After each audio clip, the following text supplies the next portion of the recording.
ካንሰር ያድናል ብታምንም ባታምንም ካንሰር ስማ በጣም እንደ ቁርአን በጣም ኃይለኛ ፈውስ እንደሆነ ታውቃለህ ፈዋሽ ነገር እንደሆነ ታውቃለህ ሽፋኡን ይላል አላህ ሽፋኡን ብሎታል በርግጥ አይደለም ሽፋኡን ሊልሙእሚኒን ሊማ ፊ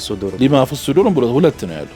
ሊማ ፊ ሱዱር ማለት ሶፍትዌር ለሆኑ በሽታዎች ማለት ነው በዘመኑ አገላለጽ እንየው ሰው እኮ ሃርድዌርም ነው ሶፍትዌርም ነው አይደለም ቁርአን ለሶፍትዌርም በሽታ መድህን ነው ለሃርድዌርም መድህን ነው ሃርድዌር ማለት ለአካላዊ በሽታዎች ማለት ነው ካንሰር ያድናል ብታምንም ባታምንም ካንሰር እኔ ይሄን ምለው በሶስት ምክንያት ነው አንደኛው ቁርአን ራሱ ስለሚል ሽፋኡን ሊማ ፊ ሱዱርም ብሏል ሽፋኡን ሊልሙእሚኒንም ብሏል እንደገና ይሄ ዑለማዎች ያስረገጡት ነገር ነው የሶፍትዌርም የሃርድዌርም ህመሞች ደዌዎች መፍትሄ ነው አንደኛ ቁርአን ራሱ ስለሚል ሁለተኛ ልክ አሁን በመለ ቴክኒኮች መኗኗር የጀመሩ ሰዎች ወይም ደግሞ እንደዚህ አይነት ተሞክሮ ያሏቸው ሰዎች በሺዎች የሚቆጠሩ ምስክሮች ለማምጣት ስለሚችል የተለያዩ ግሩፖች አሉ በቴሌግራም በዋትስአፕ በመሳሰሉት የሚመሰክሩ ማለት ነው እኔው ራሴ መመስከር ስለምችል